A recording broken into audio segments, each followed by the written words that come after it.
Hello, America. We have been working all day and all last night to bring you this program. Just this morning, I had a conversation with Trump's lead attorney. I was on the phone with Alan Dershowitz, who had some very surprising and very sad things to say. I don't know if you're a fan of Alan Dershowitz or not, but the guy, one thing that can be said for him is he has always stood for the Bill of Rights. And it was sad to see an 85-year-old guy say, I'm alone. All my friends tell me, what are you doing? He's like, I'm standing for the Bill of Rights. I'm standing for our founders. You should go back and listen to the podcast today with him because it was rather inspiring. We're being taught, very carefully taught, what we can and cannot do. And we've entered a new place in American history. There is evil everywhere. You know it because it's in your schools. How is it that we're really, tomorrow I'm going to be talking on radio about what the other countries around the world are doing with this transgender nonsense. Some of them helped lead the way. They're all abandoning it now, saying this was crazy, this does not work. We're doubling down. How did this happen to us? Well, we don't live in the America that we grew up in. And for some people who don't understand the Bill of Rights and the Constitution, they have no idea what they're really about to lose. I'm going to show you, this is West Palm Beach, Florida, that was happening last night as President Trump's motorcade made its way to the airport. Former president and the front runner in the next election. Let me say that again. The former president, the front runner in the next election, is being indicted by his political opponents. Now, this obviously has never happened in American history. Why? Because we, up until now, have never been a Marxist country. We're not the Soviet Union. We're not China. We have never been communist. This is exactly what Marxists do. And the land of the free, not so much. Let me give you a couple of examples. In 1965, I think it was in October, Leonid Brezhnev conspired and deposed his political opponent, Nikita Khrushchev. You ever wonder what happened to Khrushchev? He was on vacation before being recalled to a private Politburo tribunal. Then he was put on house arrest for the rest of his life. Let me give you another example. Anybody on television who saw this next example and are saying, you know, this is a sad, sorrowful, very somber day for us to see this happening. If they saw this and were pointing out the truth that this is horrifying, they have absolutely no credibility. Just a couple of months ago, we saw this scene. This is the Chinese president forcibly removing his political opponent in front of the entire world. He knew he didn't want to go, hey, Z, help me out. What are you doing here? You'll notice nobody is looking. Why? Why is no one looking? They're not looking because they don't want to be next, because the message has already been sent. You're next. Now, how many of us are quiet? How many Americans that you know still whisper when they say what they truly believe? We are not the radicals. We are not the anarchists. We are not the ones trying to overthrow the United States government. I still believe in the Bill of Rights and the Declaration of Independence and our Constitution. They do not. I'm not whispering my support, nor should you. What is the difference between what I just showed you in China and what's happening now to Donald Trump? Z doesn't have to pretend. We have the media here pretending. I want to show you this, and maybe you'll think this is the campaign ad that's coming, but watch carefully. Please replay the video of Trump's motorcade, and let me narrate something. One man stood in defiance of the establishment. The state knew that he could not be silenced. They knew he could not be bought. They also sat in fear as they watched a movement slowly grow around him. So they drummed up case after case. In the end, 4 total cases in an attempt to wield the legal system as a weapon. Well, one finally stuck. It was something in regards to the misappropriation of funds. And with that, their political opponent decided to turn himself in. When he departed, he said, quote, "I am completely happy. This is the best day in 5 months. I know I'm in the right, and that the criminal cases against me were fabricated." And with that, he was taken to court. Okay, what I just read to you, that's not about Donald Trump. It's not. It's not a campaign ad, although it might make an effective campaign ad for him. It is exactly what the Russians recently did to Alexei Navalny. That's Putin's political opponent. So I don't know, maybe the American Democrats who say they hate Putin should maybe start looking at what they're doing, because they're staring into the abyss too long, because they're now mimicking the exact actions of the person they supposedly despise the most. And that is, well, I mean, of course, it's Trump, and then a long way down, it's Hitler, and then Putin, I think. My question is there any way to come back from this? Soviet communist, Chinese communist, and now American leftist. What is the difference? And what have they turned us into? Look at how they've persecuted our president, Trump. Look what he has endured. I don't care if you don't like him or not. The Russian hoax. We know that was a hoax. Nobody paid for that. He was impeached twice on that. New York State case regarding the Trump organization. They paid the fine. Georgia case regarding the 2020 election. The federal case with the classified documents at Mar-a-Lago. And now the current indictment in Manhattan. Look at this list. This is ridiculous. Tell me this isn't what a banana republic does. And to answer my previous question, I'm not sure if we can ever come back from this. I have had conversations with people I respect who revere the Constitution and are historians and politicians, and they've all told me for years, the minute we start prosecuting our opponents is the day that we begin to completely fall apart and never come back. I told you at one point the masks would come off. I said that they would not have any fear. They were excited to show you who they really were and what they stood for.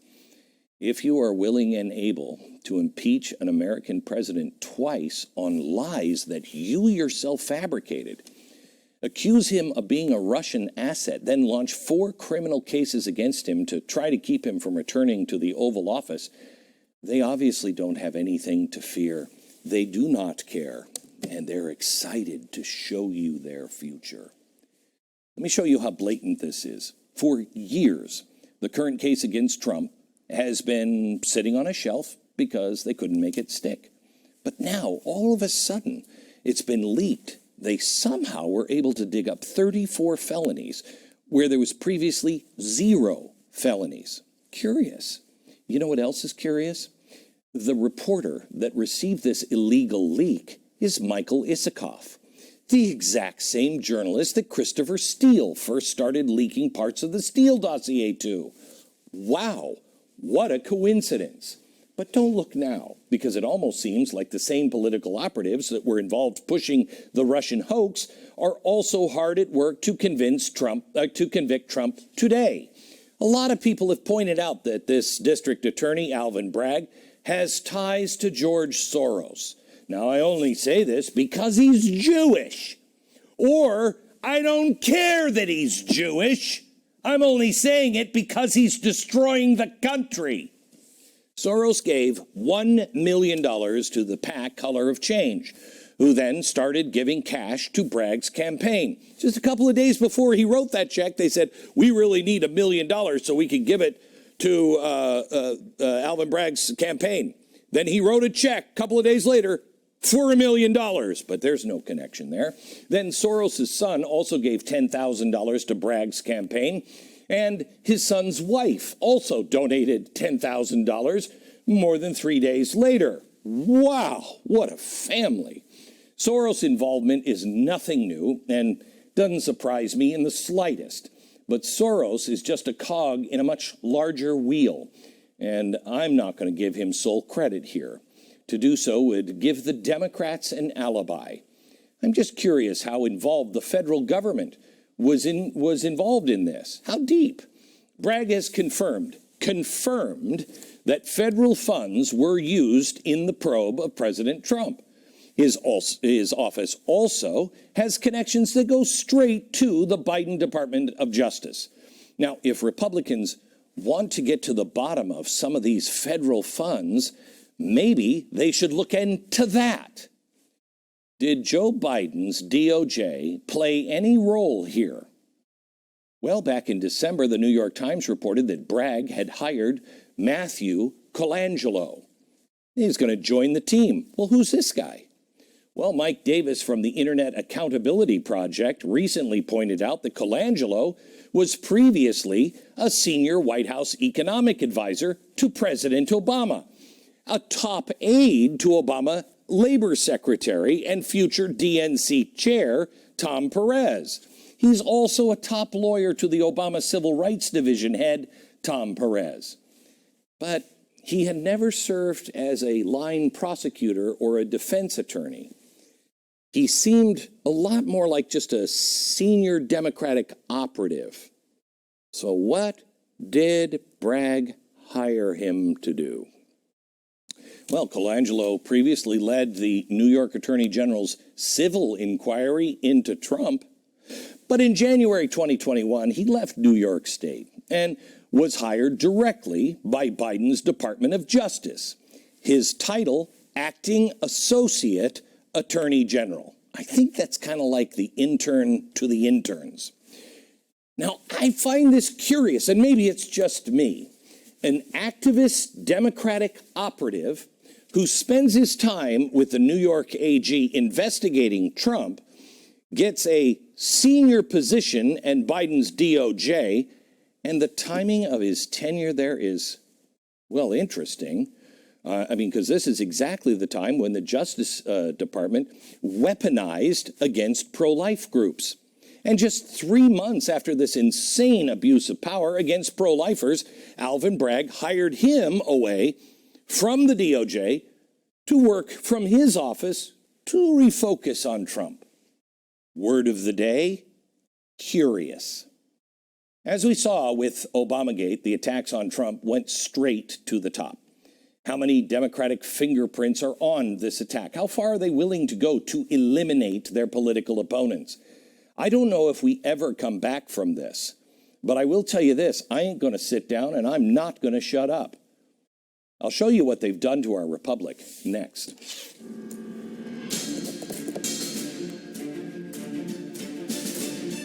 Biden's America, you can identify pretty much whatever you want. You can be a man that thinks he's a woman, or a woman that thinks she's a man, or like this one, a girl who thinks she's a male hawk named Horus.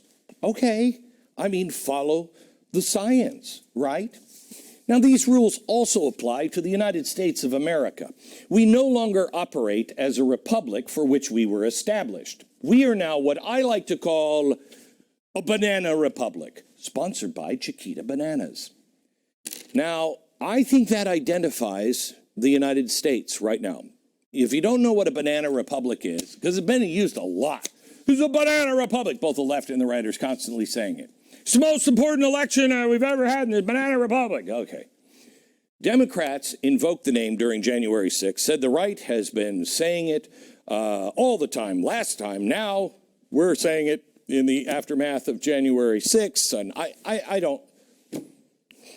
What's a banana republic?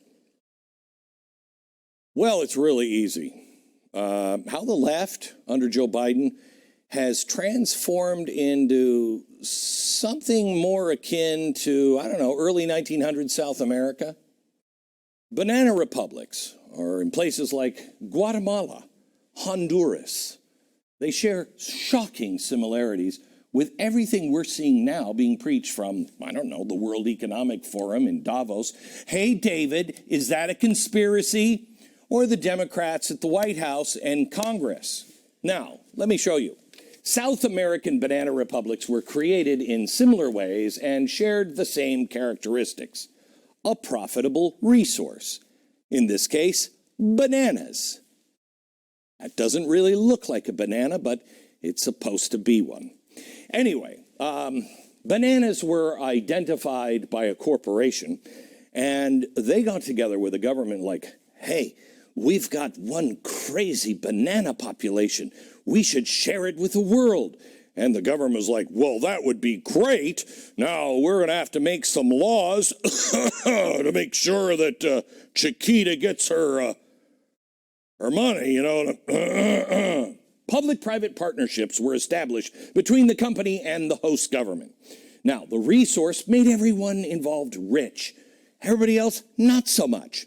The government and the corporation used any means necessary to ensure the money flowed.